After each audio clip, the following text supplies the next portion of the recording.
आराध्य के चरणों में वंदन। तीर्थंकर के प्रतिनिधि तेरा पंथ के एकादशमाधि शास्त्रा आचार्य श्री महाश्रवण जी के चरणों में वंदन। मुनि श्री संबोध कुमार स्वामी के वंदन।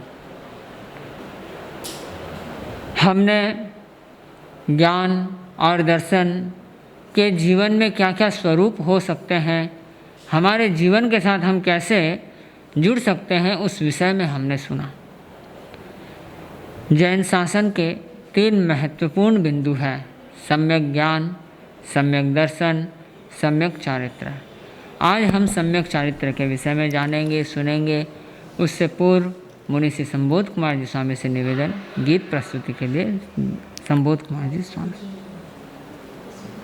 परमाराध्य परम पूज्य आचार्य प्रवर के चरण सरोवरों में भावों का नैवेद्य समर्पण।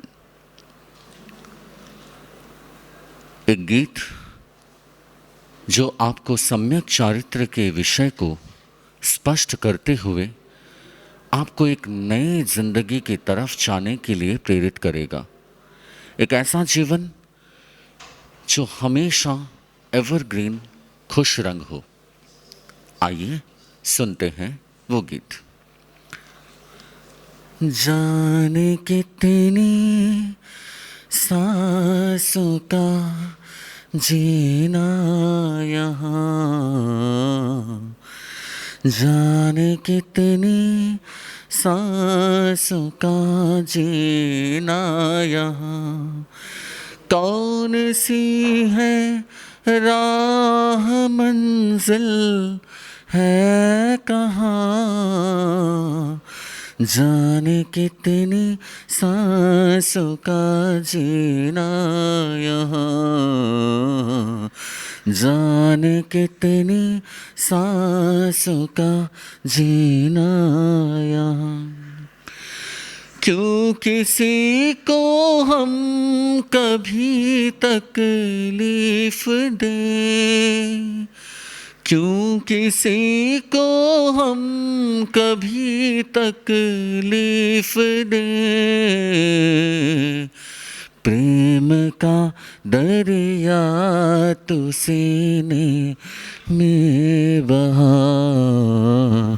प्रेम का दरिया तो सीने में बहा, जाने कितनी सांसों का जीना यहाँ, कौन सी है राह मंजिल है कहाँ, जाने कितनी सांसों का जीना यहाँ। अपने मन की तू छदरिया साफ रख, अपने मन की तू छदरिया साफ रख, सदा मानवता की बारिश में नहा, सदा मानवता की बारिश में नहा, कौन सी है राह मंजिल है कहाँ, जाने कितनी सांसों का जीना यहाँ। हो ज़ुबां पर मीठी मीठी बोलियाँ, हो ज़ुबां पर मीठी मीठी बोलियाँ, पूज्य हो जाओगे जाओगे जहाँ, पूज्य हो जाओगे जाओगे जहाँ, कौन सी है राह मंजिल है कहाँ, कौन सी है राह मंजिल है कहाँ, जाने कितनी सांसों का जीना यहाँ, और का अधिकार न छीने कभी, और का अधिकार न छीने कभी। मुक्त है वो जिसने दुखों को सहा, मुक्त है वो जिसने दुखों को सहा। कौन सी है राह मंजिल है कहाँ, कौन सी है राह मंजिल है कहाँ, जाने कितनी सांसों का जीना यहाँ, जाने कितनी सांसों का जीना यहाँ, जाने कितनी सांसों का जीना यहाँ। ओम अर्हम्। चारित्र विषय पर कुछ अनछुए पहलुओं को, कुछ अनसुने पहलुओं को आप सुन सकेंगे, जान सकेंगे, पहचान सकेंगे, पड़ताल कर सकेंगे कि सम्यक ज्ञान और सम्यक दर्शन के बाद जो जिंदगी की आध्यात्मिक जीवन की जो सबसे अहम ज़रूरत होती है वो सम्यक चारित्र, यानी कि सम्यक ज्ञान और सम्यक दर्शन के बाद ही जो ज़रूरी है, जो आचरण ज़रूरी है वो है सम्यक चारित्र। आइए सुनते हैं मुनि मनन कुमार जी से सम्यक चारित्र के संदर्भ में। मुनि मनन कुमार जी। आराध्य के चरणों में वंदन। तीर्थंक तेरापंथ के एकादशमाधि शास्ता परम पूज्य आचार्य श्री महाश्रमण जी के चरणों में वंदन। हमने अनेक बार इस तथ्य को सुना है कि सम्यक दर्शन ज्ञान चारित्राणि मोक्ष मार्ग है। सम्यक दर्शन, सम्यक ज्ञान और सम्यक चारित्र, इन तीन की त्रिवेणी हमें मोक्ष को प्राप्त करवाती है। यह तीनों मिलकर के एक मार्ग बनती है, तीनों मिलकर के एक पथ का निर्माण होता है और इस महामार्ग पर चलने वाला व्यक्ति निश्चित तौर पर अपवर्ग को उपलब्ध होता है, अपवर्ग की प्राप्ति करता है। तो हमने सबसे पहले दृष्टिकोण को जाना कि व्यक्ति का दृष्टिकोण कैसा होना चाहिए। सफलता के लिए, बाह्य जीवन की सफलता के लिए भी दृष्टिकोण का सही होना, सम्यक होना बहुत ज़रूरी है। वैसे ही अंतरंग जीवन की सफलता के लिए सही दृष्टिकोण का होना बहुत ज़रूरी है। और इस दृष्टिकोण को सही रखने के लिए व्यक्ति को अनेक बातों का ध्यान रखना चाहिए। वह व्यक्ति के आचरण से संदर्भित होती है कि व्यक्ति जब नन्हा टाबर होता है तब उसे ज़्यादा धूप में नहीं घुमाया जाता। जब कोई एक मनुष्य महीना 2 महीने का होता है तो उसको ऐसा नहीं है हम खुले आकाश में सघन दोपहरी की धूप में छोड़ दें, यह संभव नहीं है। यदि छोड़ दिया जाए तो वह बीमार पड़ जाएगा। इसीलिए सम्यक दर्शन की सुरक्षा के लिए 2 महत्वपूर्ण तत्वों की व्याख्या की गई, पर पाखंड परिचय और पर पाखंड संस्थाओं, कि तुम अन्य मतावलंबी, जो मतावलंबी मिथ्यात्वी हैं, जिनमें सम्यक्त्व का बोध नहीं है, वहाँ पर परिचय मत करो। और उनकी स्तवना भी मत करो, क्योंकि जब आप किसी अपराधी की स्तवना करते हैं तो आप अपराध का पोषण करते हैं। यदि मान लीजिए कि व्यक्ति ओसामा बिन लादेन की प्रशंसा करेगा तो वह आतंक को समर्थन देने वाला कहा जाएगा। यदि व्यक्ति रॉबिन हुड का समर्थक होगा, आप लोगों ने देखा होगा बचपन के अंदर जब ये कहानियाँ बार बार पढ़ाई जाया करती थी कि रॉबिन हुड जिसने गरीबों के लिए लड़ा, जिसने हथियार उठाए, जिसने राजा के ऊपर हमला किया, जिसने सेठों को लूटा, गरीबों के लिए किया। यह जब बार बार जब कथा आती है तो एक बच्चे के दिमाग में क्या आता है कि देखो हमें भी लूटपाट करनी चाहिए।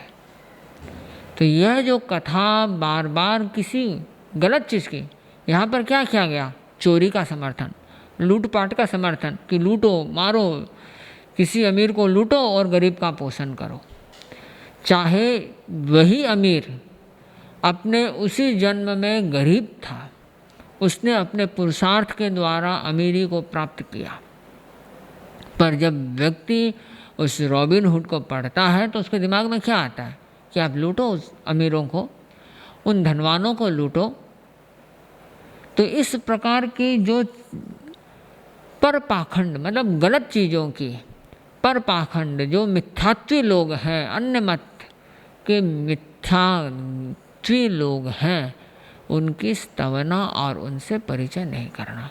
यदि उनका स्तवन और उनका परिचय किया गया तो व्यक्ति सम्यक दृष्टिकोण से भी च्युत हो जाएगा। और सम्यक दृष्टिकोण कितना महत्वपूर्ण है कि बिना सम्यक दृष्टिकोण के सम्यक ज्ञान भी नहीं होता और सम्यक चारित्र की प्राप्ति तो बहुत दूर की बात है। तो हम सम्यक चारित्र को समझें। सम्यक चारित्र का अर्थ है कि वह प्रवृत्ति, या समझ लो कि वह प्रवृत्ति, उन प्रवृत्तियों को रोकना जो प्रवृत्तियां अशुद्ध हो।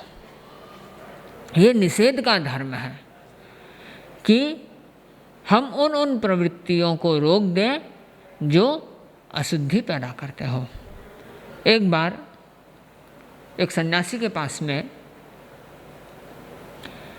एक आदमी पहुंचा।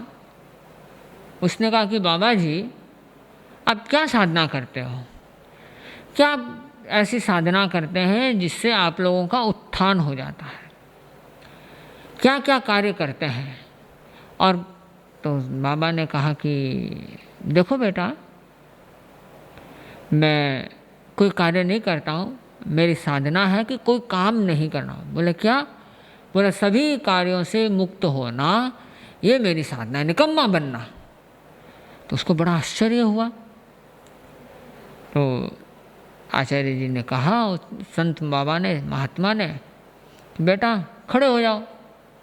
खड़ा हो गया। बोले 1 घंटे तक खड़े रहो, हिलना नहीं है, डुलना नहीं है, कोई भी प्रवृत्ति नहीं करनी है। उसने देखा ऐसी कौन सी बड़ी बात है, 1 घंटा नहीं हिलेंगे। तो बाबा वो बहुत कोशिश किया, 10-15 मिनट बीता, इतने में शरीर में खुजली आनी चालू हुई, टिका नहीं रहा गया। 2-4 मिनट बीता होगा कि उसने अपनी खुजली कर ली। तो संत ने क्या किया? मैंने तुमको ना किया था ना प्रवृत्ति करने का, हिलने का, डुलने का। तो उसने कहा कि बाबा जी ये तो बहुत कठिन काम है। तो चारित्र है उन अशुद्ध प्रवृत्तियों को रोकना जो प्रवृत्तियां आत्मविकास में बाधक हो। अशुद्ध प्रवृत्तियां सारी आत्मविकास में बाधक है। अशुद्ध प्रवृत्तियों का निरोध करना चारित्र है। तो व्यक्ति हिंसा का निरोध करता है, व्यक्ति झूठ का निरोध करता है, व्यक्ति अचौर्य का निरोध, चोरी का निरोध करता है कि मैं चोरी नहीं करूँगा। व्यक्ति यदि अपराध न करे तो दुनिया में अपने आप शांति व्याप्त हो जाएगी। हमें शांति लाने के लिए किसी शस्त्रों की ज़रूरत नहीं है। शांति लाने के लिए हमें अपराध छोड़ने की ज़रूरत है। अशुद्ध प्रवृत्तियों का निरोध करना हमारे लिए महत्वपूर्ण है। और जैसे जैसे अशुद्ध प्रवृत्तियाँ रुकती जाएगी, आदमी का उत्थान स्वतः होता जाएगा। यदि हवा के अंदर, आप लोगों ने कोरोना काल के अंदर ज़रूर महसूस किया होगा, पूरी दुनिया ने महसूस किया कि जब पूरी दुनिया लॉकडाउन थी तब ओजोन की परत अपने आप ठीक हो गई। जब पूरी दुनिया लॉकडाउन थी, भारत लॉकडाउन था, सभी फैक्ट्रियां बंद थी, गंगा स्वतः साफ हो गई। जिसको साफ करने के लिए करोड़ों करोड़ों डॉलर्स खर्च किए गए, करोड़ों अरबों खरबों खरबों रुपए खर्च किए गए, वह गंगा भी 2 महीने में कुछ नहीं करने से साफ हो गई। तो बहुत महत्वपूर्ण बात है कि आपको सफाई करने की ज़्यादा ज़रूरत नहीं है। आप प्रवृत्ति करना छोड़ते हैं, निवृत्ति में आ जाएं। जैसे जैसे निवृत्ति करेंगे, अशुद्ध प्रवृत्तियों का आप छोड़ते जाएंगे, वैसे वैसे शुद्धि अपने आप होती जाएगी। शुद्धि करने के लिए आपको कोई विशेष पुरुषार्थ करने की ज़रूरत नहीं है। बस पुरुषार्थ करना है अशुद्ध प्रवृत्तियों को छोड़ना। कह दो कि पुरुषार्थहीन बनना परम पुरुषार्थ है। ये एक कठोर पुरुषार्थ है। तो व्यक्ति चारित्र की आराधना करे। तो इस शुद्धि चारित्र का बहुत बड़ा महत्व है कि इससे व्यक्ति की आत्मा शुद्ध होती है। जैसे जैसे चारित्र पुष्ट होता जाता है, जैसे जैसे व्यक्ति असत प्रवृत्तियों को छोड़ता जाता है, संबर की आराधना करता जाता है, वैसे वैसे वह शुद्धता को प्राप्त होता है। और जो जीव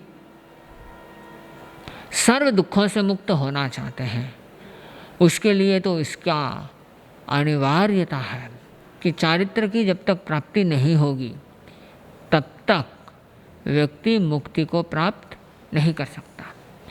तो चारित्र का हमारे जीवन में बहुत बड़ा महत्व है। तो एक प्रश्न होता है, जिज्ञासा होती है कि चारित्र क्या है, हमने जान लिया। हमको चारित्र क्यों चाहिए, ये भी हमने जान लिया। अब चारित्र हमें उपलब्ध कैसे हो, ये बहुत ही महत्वपूर्ण बात है कि व्यक्ति ने ये जान लिया कि अनुव्रत एक बहुत अच्छा अभियान है। व्यक्ति ने एक जान लिया कि जीवन विज्ञान बहुत अच्छा अभियान है, बहुत अच्छा एक साधना का पथ है। व्यक्ति ने जान लिया कि प्रेक्षा ध्यान बहुत अच्छा है। क्या है प्रेक्षा ध्यान, क्या है जीवन विज्ञान? जीवन जीने का विज्ञान है जीवन विज्ञान। स्वयं को देखने की साधना है प्रेक्षा ध्यान। ये इसका परिभाषा हो गई। अनुव्रत छोटे छोटे व्रतों को जीवन में आराधना करना, यह है अनुव्रत। हमने इन प्रवृत्ति को जाना। तो अगला प्रश्न हुआ कि हम ये सब की आराधना क्यों करें, हम क्यों जाने स्वयं को, क्यों हम जीवन का विज्ञान जाने, क्यों हम छोटे छोटे व्रतों को स्वीकार करें? तो वहाँ पर समाधान हमें मिलेगा कि छोटे छोटे व्रतों को स्वीकार करने पर व्यक्ति का जीवन एक आदर्श जीवन की ओर जाएगा। व्यक्ति दिशाहीन जीवन जीता है, यह उचित बात नहीं होती।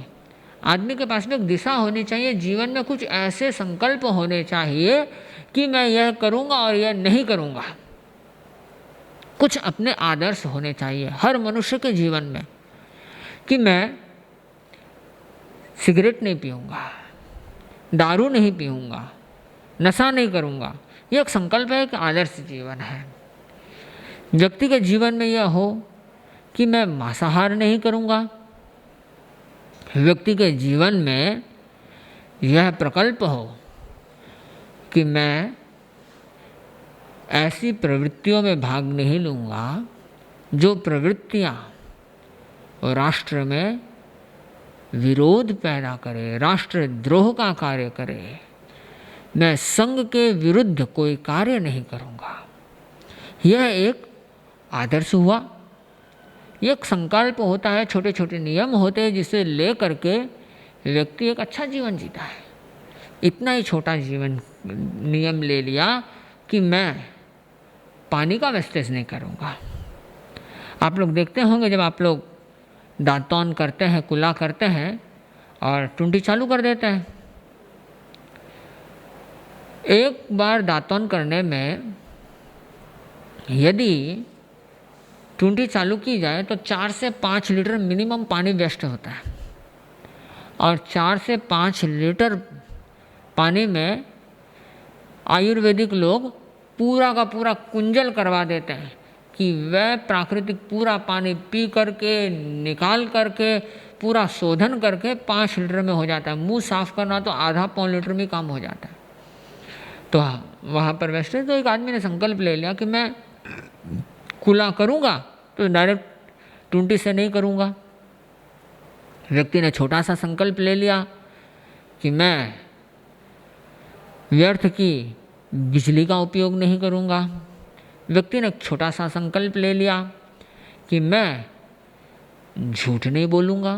तो छोटे छोटे जो संकल्प हैं यह व्यक्ति के जीवन को महत्वपूर्ण आदर्श जीवन बना देता है।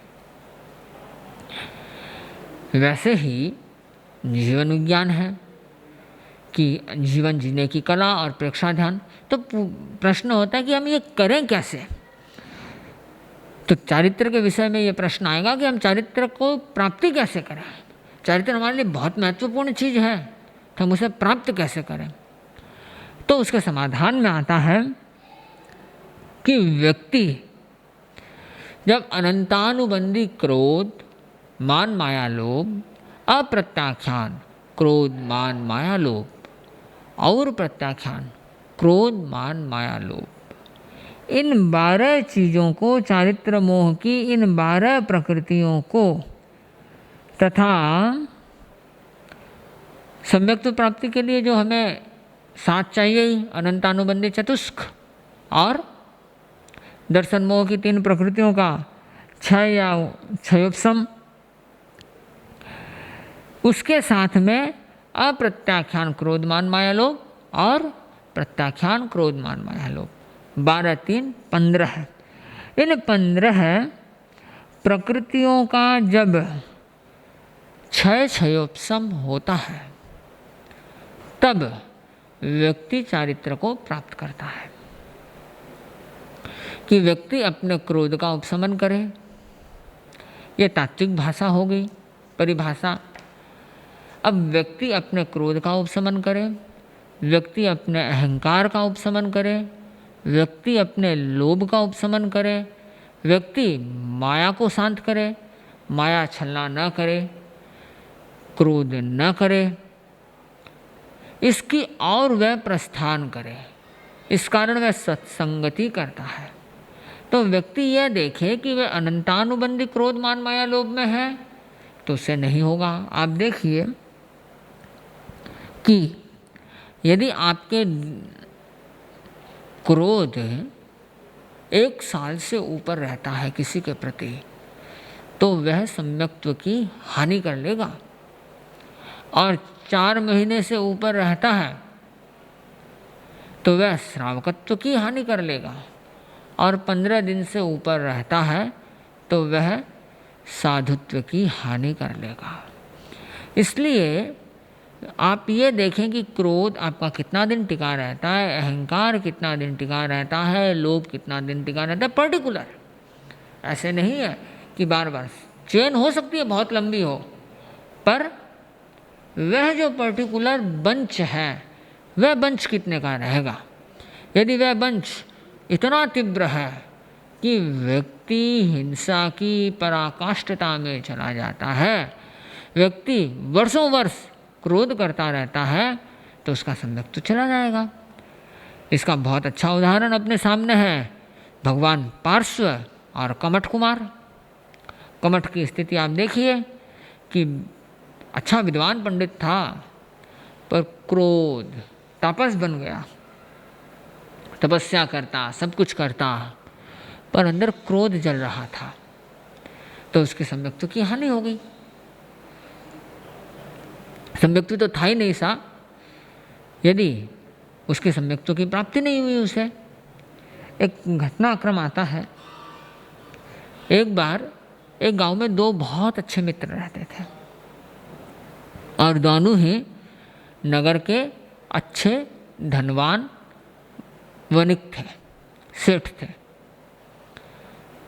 और दोनों में बहुत अच्छी दोस्ती थी, भाईचारा था। और जब दोस्ती होती है, भाईचारा होता है, तो उन दोनों का मिलना जुलना, खूब बैठना, दोनों दिन में एक बार तो मिलते मिलते थे। कभी ये इसके घर खाना खाता, कभी वो उसके घर खाना खाता, इस प्रकार उनका क्रम चलता रहता। एक दिन, और दोनों जब समर्थ बुद्धिमान व्यक्ति थे तो अपने गांव के प्रमुख बन गए। एक दिन दोनों में किसी बात को लेकर, छोटी सी बात को लेकर मनमुटाव हो गया। जहाँ राग होता है ना, वहाँ द्वेष भी पनपता है। इसलिए व्यक्ति, आप लोगों ने देखा भी होगा कि जिसके प्रति कभी बहुत ज़्यादा प्यार था, बहुत ज़्यादा लगाव था, आज उसके प्रति घृणा भाव हो जाता है। ये क्यों होता है? यह व्यक्ति का अपने अंदर जो राग है वह राग कन्वर्ट हो जाता है द्वेष में। आखिर है तो दोनों मोही, दोनों के बीच में छोटी सी लकीर है, थोड़ा सा परिवर्तन हुआ, संक्रमण हुआ, कोई एक बात हुई, मन में आया और राग का परमाणु संक्रमित हो गए द्वेष में, तो भयंकर दुश्मनी। छोटी सी कोई बात हो गई तो दोनों में दुश्मनी हुई, गाली गलौच हुई, बस हाथापाई नहीं हुई, बाकी बोला चाली सब हुई, और होकर के दोनों अपने अपने घर चले गए। घर तो पहुंच गए और दोनों के मन में भयंकर गुस्सा, भयंकर खटास। उसकी स्थिति ये बन गई दोनों की, दोनों ने एक दूसरे से बोलना छोड़ ही दिया। वह मित्रता का जो चेप था, वह राग का जो चेप था, वो ऐसा टूटा, ऐसा परिवर्तित हुआ, ऐसा संक्रमित हुआ द्वेष में कि दोनों एक दूसरे को देखना नहीं सुहाते थे। समय बीतता गया, पर्युषण महापर्व आया। 8 दिनों की पर्युषण महापर्व की आराधना बहुत महत्वपूर्ण है। पर्युषण महापर्व ये एक महाशिविर है, जिस शिविर में हर व्यक्ति को भाग लेना चाहिए। बहुत उत्तम होता है कि व्यक्ति इन 8 दिनों के अंदर सारा व्यापार बंद करके, सारे कार्य बंद करके धर्माराधना करे। महत्वपूर्ण उसका कार्य इस महाशिविर में, जैसे एक व्यक्ति प्रेक्षा ध्यान शिविर लेने के लिए 10-10 दिन के लिए जाते हैं, लोग कोई प्रशिक्षण लेने के लिए 8-8, 10-10 दिन जाते हैं, विपश्यना में जाते हैं, आदि अनेक प्रवृत्तियों में जाते हैं, देखते हैं। ये जो जाना है, करना है, वे क्यों करते हैं? कुछ नया सीखने के लिए। यह तो एक ऐसी चीज़ है जो करना व्यक्ति के जीवन के लिए इतना महत्वपूर्ण है। साल भर का लेखा जोखा, एक परिवर्तन, एक नवीनीकरण, अपनी आत्मा का शोधन करना। कोई भी संप्रदाय ऐसा नहीं होगा जो आत्मशोधि के लिए इतना लंबे काल तक शुद्ध पवित्र धर्माराधना का प्रयोग करता हो। 8 दिन का वह प्रयोग व्यक्ति स्वयं को देखने के लिए करता है, स्वाध्याय करता है, मौन करता है, ध्यान करता है, चिंतन करता है, साल भर का लेखा जोखा मिलाता है। जैसे आप लोग व्यापारी लोग रुपए का लेखा जोखा मिलाते हैं, सैनिक लोग शस्त्रों का लेखा जोखा मिलाते हैं, टीचर्स लोग साल भर में क्या पढ़ाया, क्या क्या अवशेष है, उसका लेखा जोखा मिलाते हैं। अपने अपने फील्ड के सभी लेखा जोखा मिलाता है, पर स्वयं का लेखा जोखा तो हमें स्वयं को मिलाना ही पड़ेगा। स्वयं की जिम्मेवारी स्वयं को लेनी पड़ेगी। स्वयं के उत्थान का क्रम हमें स्वयं को लेना पड़ेगा। तो 9 दिन की 8 दिन की आराधना के साथ उसने जब पर्युषण संवत्सरी के दिन उपवास किया और उपवास करने के बाद ध्यान में बैठा, रात्रिकालीन प्रतिक्रमण किया। प्रतिक्रमण में चिंतन कर रहा था कि इस वर्ष में मेरी किस किस के साथ में क्या क्या चर्चा हुई, वार्ता हुई, लड़ाई हुआ, झगड़ा हुआ, कुछ हुआ तो नहीं कहीं। तो व्यक्ति चिंतन कर रहा था वह। तो चिंतन की गहराई में उतरा, स्वयं की गहराई में उतरा। और जब व्यक्ति स्वयं की गहराई में उतरता है, चिंतन की गहराई में उतरता है, तब व्यक्ति कुछ सत्य को प्राप्त करता है। कुछ ऐसी चीज़ जो वह भूल गया उसे प्राप्त करेगा। गहरे पानी बैठिए, गहरे पानी में जाओ, तब आपको मोती मिलेगा। मोती ऐसे नहीं मिलता। तो वह अंदर गहरे में गया, डूबा, तो उसको क्या मिला कि वहाँ पर एक गंदगी पड़ी है।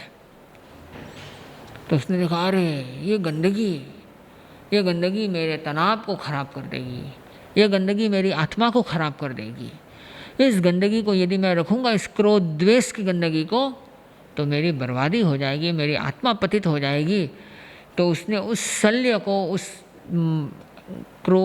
कलह रूपी जो शल्य था, कलह वाला जो कांटा था, उसको निकाला, द्वेष के कांटे को निकाला और हल्का हुआ।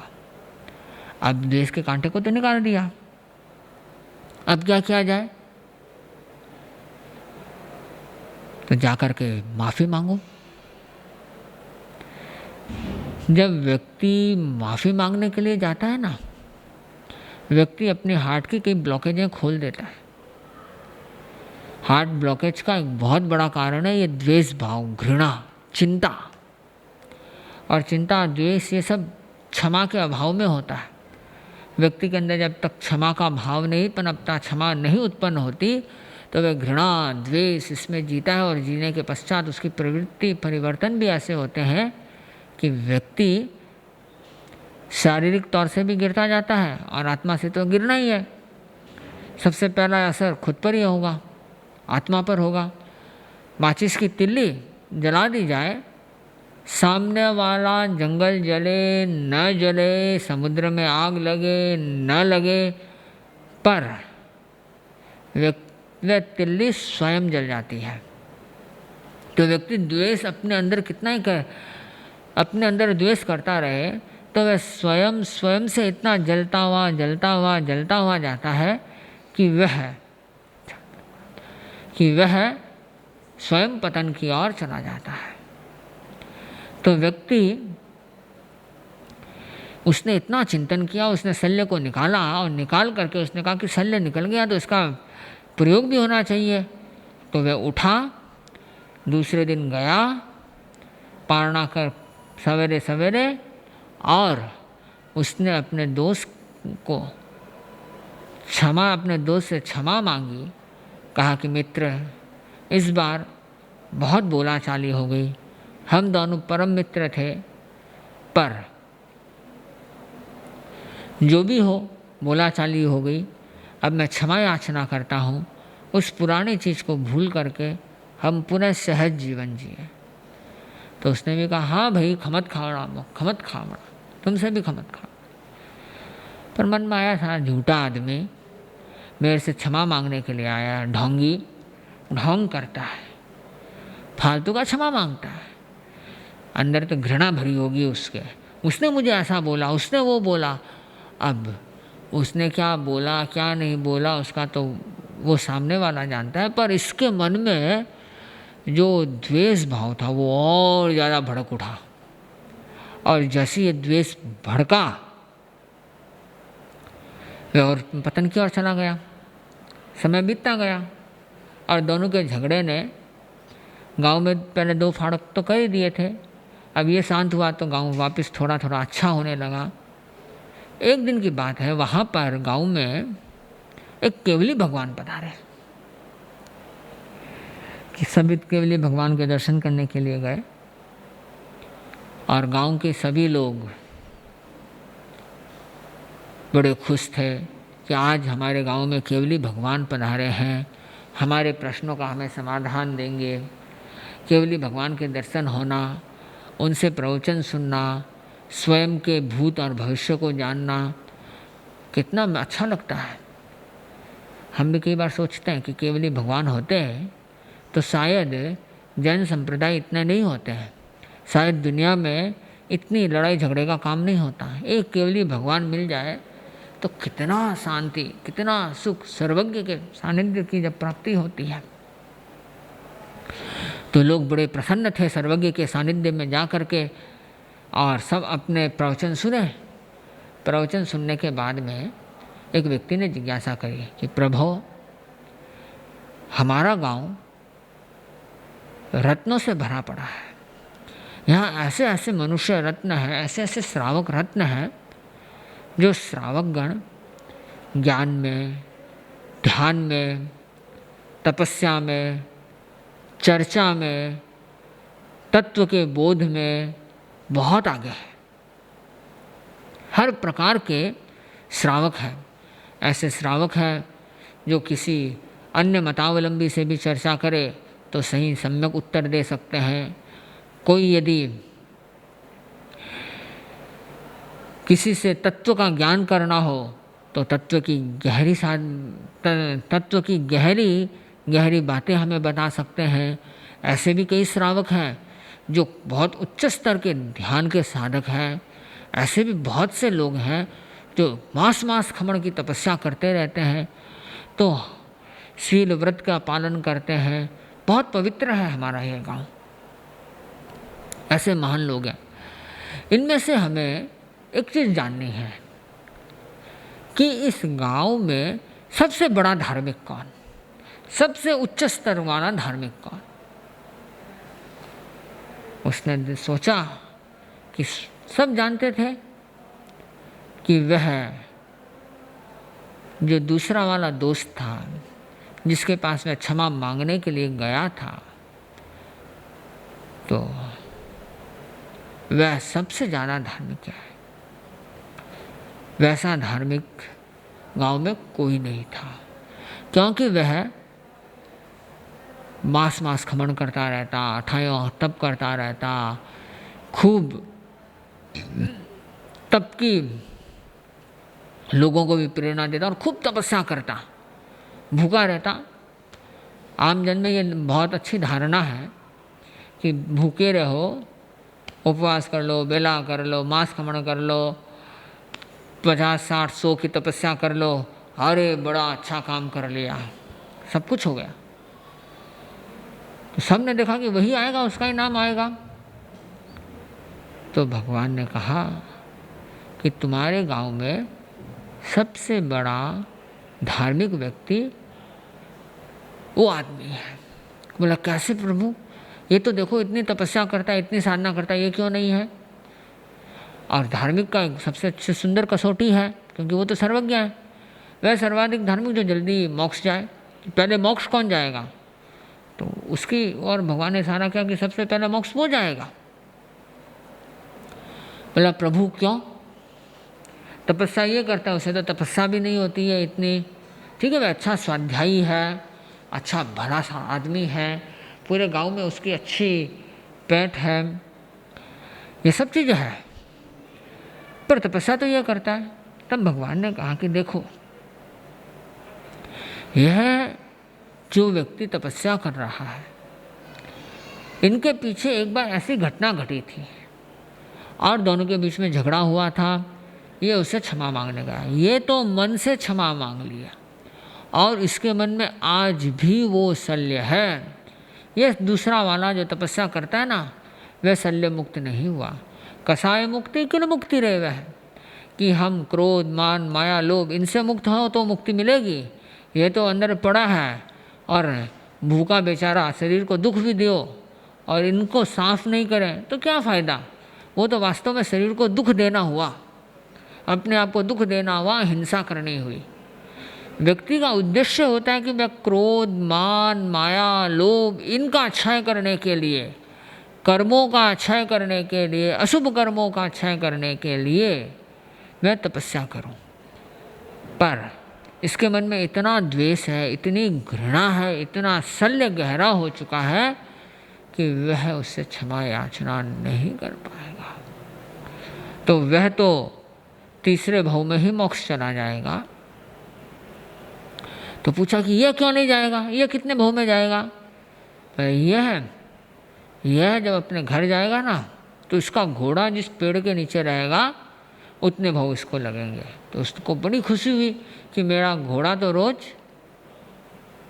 आक के पेड़ के पास खड़ा रहता है। घर के पीछे बाड़े में एक आक का पेड़ बना है, उस पेड़ के पास में वह रहता है। तो वह भागे भागे घर पहुंचा और देखा कि आज घोड़ा आक के पेड़ के पास नहीं, इमली के पेड़ के नीचे खड़ा है।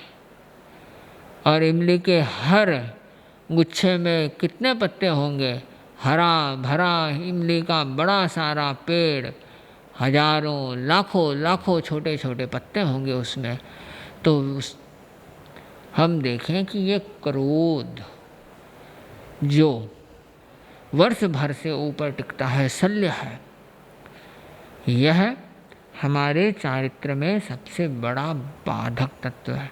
क्रोध, मान, माया, लोभ, अट्टहास करना,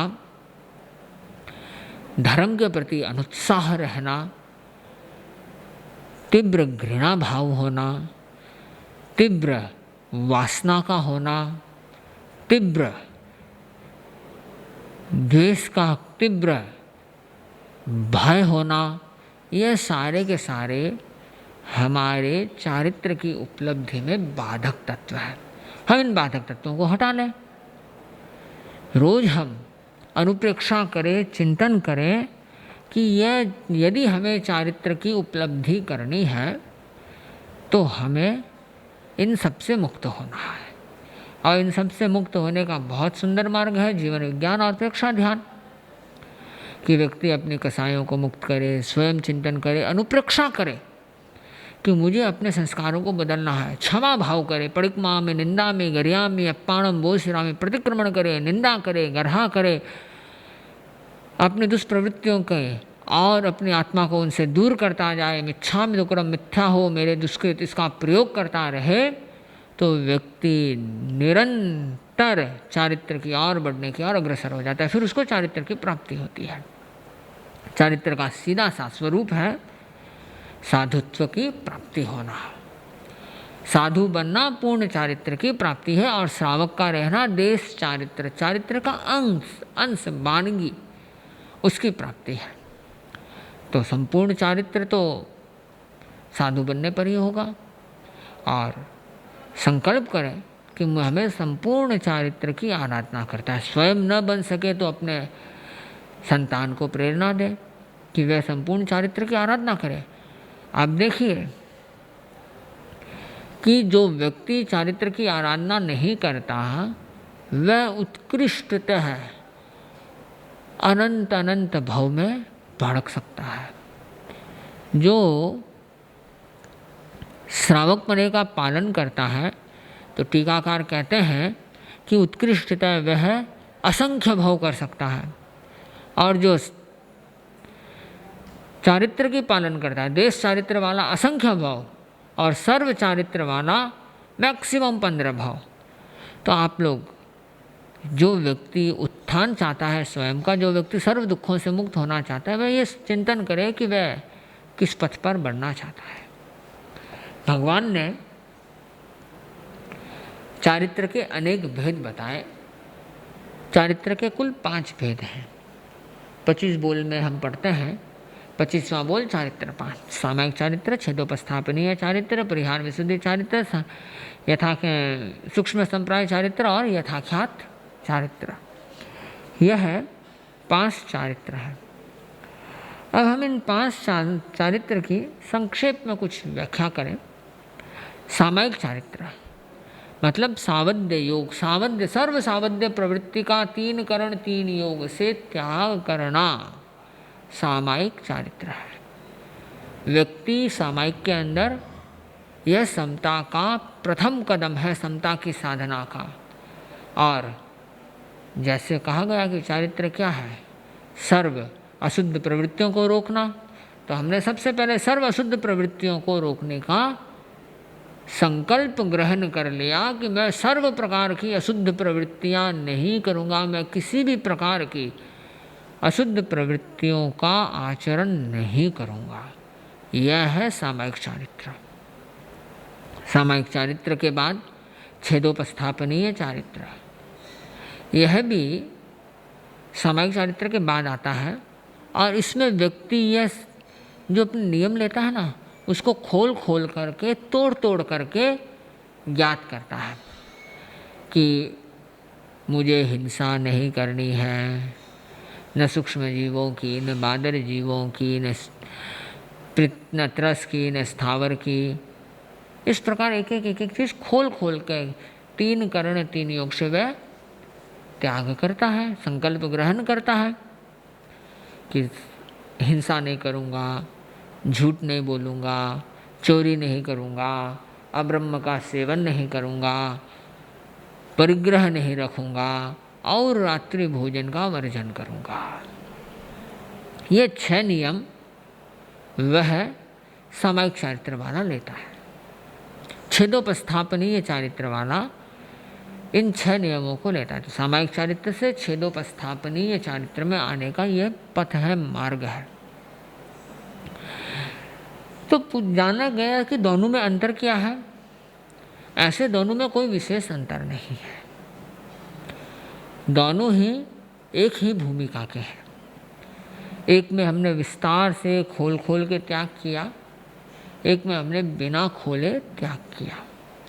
भगवान ने ऋषभ के शिष्य और भगवान महावीर के शिष्य, इन्हें छेदोपस्थापनीय चारित्र ग्रहण करवाया जाता है और मध्य के 22 तीर्थंकर के सिर्फ सामायिक चारित्र होता है उनके शिष्यों के। तो ये प्रश्न होता है कि ऐसा क्यों, उनमें छेदोपस्थापनीय चारित्र क्यों नहीं। प्रथम तीर्थंकर और अंतिम तीर्थंकर, हर अवसर पीढ़ी उत्सर पीढ़ी का यह है एक सिद्धांत है कि इन 2 जो काल है अवसर पीढ़ी की, आदि में और अंत में 2 तीर्थंकर होते हैं, 24 तीर्थंकर होते हैं पूरे। तो अवसर पीढ़ी का जब कर्म भूमि में हमारा प्रवेश होता है, तीसरे आर्य का अंतिम वक्त आ रहा होता है, तब प्रथम तीर्थंकर होते हैं। तो इनके वक्त और अंतिम तीर्थंकर के वक्त छेदोपस्थापनीय चारित्र दिया जाता है और मध्य के बाकी को सामायिक चारित्र। तो जिज्ञासा हुई कि छेदोपस्थापनीय चारित्र क्यों दिया गया। तो कहा गया कि छेदोपस्थापनीय चारित्र इसके लिए दिया जाता है कि जो प्रथम तीर्थंकर के शिष्य होते हैं वे तो होते हैं ऋजु जड़, और अंतिम वाले होते हैं वे होते हैं वक्र जड़। जो प्रथम तीर्थंकर हुए वे, उनके चेले कैसे होते हैं, उनका एक बहुत सुंदर घटना आती है, आप सुने कि प्रथम तीर्थंकर का शिष्य एक बार गांव में गोचरी के लिए जा रहा था शहर के अंदर, और लेट गोचरी करके आया। तो आचार्य जी ने पूछा कि तुम इतना लेट क्यों आए। बोलता कि गुरुदेव, आज रास्ते में एक नट नाटक कर रहा था और मैं उस नाटक को देख रहा था, इसलिए मेरे को लेट हो गई। तो आचार्य जी कहा नहीं, ऐसे नहीं करना, नट के नाटक को साधुओं को नहीं देखना चाहिए। ठीक है गुरुदेव, मेरी गलती हो गई, मैं ध्यान रखूंगा। दूसरा दिन फिर लेट किया, आकर के उसने आचार्य ने फिर पूछा, भाई आज वापस लेट क्यों किया तुमने, कितनी देर हो गई। पता महाराज गुरुदेव, आज नटनी नाटक कर रही थी, मैं उसको देख रहा था। बोला मैंने कल ना किया था ना। बोला गुरुदेव, आपने तो नट की नाटक देखने की मनाही की थी, नटनी यदि नाटक करे, हीरोइन यदि नाटक करे तो हमें क्या दिक्कत है? हीरो के नाटक को नहीं देखना, हीरोइन के नाटक को देख ले। तो आचार्य जी ने कहा कि नहीं, साधु को न नट का नाटक देखना चाहिए, नहीं नटनी का नाटक देखना चाहिए, यह प्रमाद है। तो उसने कहा कि ठीक है गुरुदेव, मेरे को समझ में आ गया। तो वह ऋजु बड़ा भला, उसके मन में कोई कपट नहीं था कि ये सही है कि मुझे जानबूझ करके नट का ना किया तो नटनी का देख लो। उसके मन में उसकी अक्ल ही इतनी होती है, बेचारा बड़ा भला होता है पर बुद्धि बहुत थोड़ी होती है, जड़ होता है। इसके कारण उनको 5 महाव्रत, छठा रात्रि भोजन विवरण व्रत स्वीकार करवाया जाता है। समय बढ़ता है आगे, अधिकांश जो उनके शिष्य होते हैं प्रथम तीर्थंकर के, वह ऋजुजड़ होते हैं, और दूसरे तीर्थंकर से जो शिष्य होते हैं वे होते हैं ऋजु प्राज्ञ। इसलिए उनको 4 याम का ही स्वीकार करवाया जाता है, 5 महाव्रत नहीं। अहिंसा, सत्य, अस्तेय और अपरिग्रह, ब्रह्मचर्य इनके अंतर्गत आ जाता है, और रात्रि भोजन विवरण व्रत भी अहिंसा के अंतर्गत आ जाता है। उनके लिए कोई विहार करना और करना जरूरत नहीं होती।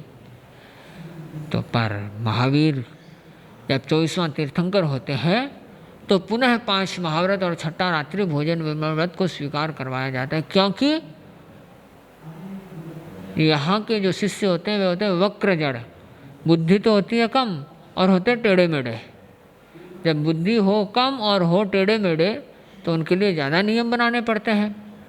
तो यह छेदोपस्थापनीय चारित्र को स्वीकार करवाने का एक हेतु बनता है। और सामायिक चारित्र सिर्फ दूसरे से लेकर के अंतिम में 23वें तीर्थंकर तक सिर्फ सामायिक चारित्र रहता है, और जो महाविदेह क्षेत्र के जो साधु होते हैं उन्हें सामायिक चारित्र स्वीकार करवाया जाता है। प्रथम तीर्थंकर और अंतिम तीर्थंकर के शिष्य छेदोपस्थापनीय चारित्र की आराधना करते हैं, पर पहले उन्हें सामायिक चारित्र रहना पड़ता है। 7 दिन, 4 महीना या 6 महीना, इस 3 काल के अंदर यदि वह छेदोपस्थापनीय में प्रवेश न कर सके, उस योग्यता को प्राप्त न कर सके, तो उसे संगठन से विलग कर दिया जाता है, संगठन से हटा दिया जाता है, क्योंकि वह उस योग्य नहीं बन पाया। तीसरा है परिहार विशुद्धि चारित्र। परिहार विशुद्धि चारित्र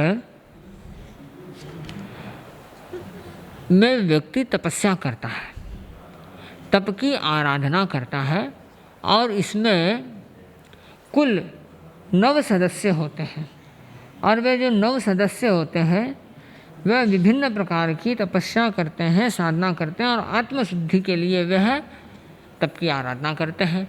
उसमें 4 पहले सेवा में रहते हैं, 4 तपस्या करता है, और 1 आचार्य होता है। फिर दूसरा ग्रुप तपस्या करता है, पहला वाला सेवा करता है, और वह आचार्य, वही आचार्य रहता है।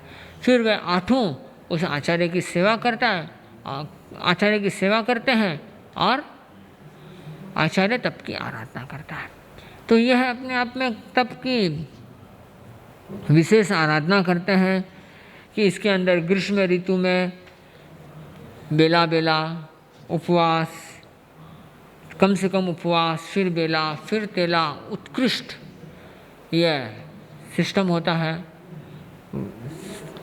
शीत ऋतु में मिनिमम बेला, तेला, चोला, और बिरखा ऋतु में मिनिमम तेला, चोला और पंचोला। तो यह क्रम उनका चलता है। तो व्यक्ति इसमें साधना करने के लिए उन्हें संग से एक बार अलग कर दिया जाता है। चौथा है सूक्ष्म संप्राय, यह बहुत अल्प समय का होता है। जब 10वां गुण स्थान आता है उस वक्त के चारित्र को सूक्ष्म संप्राय चारित्र कहा जाता है। और यथाख्यात चारित्र यह 11वां, 12वां, 13वां और 14वां गुण स्थान में होते हैं।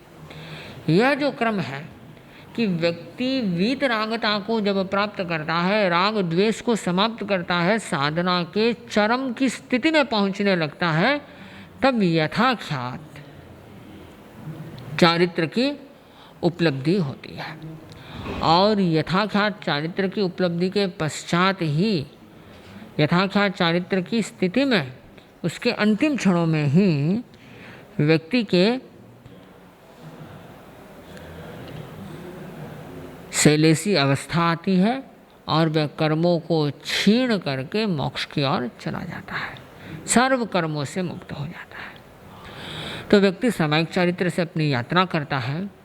छेदोपस्थापनीय चारित्र में वर्तमान युग के आते हैं।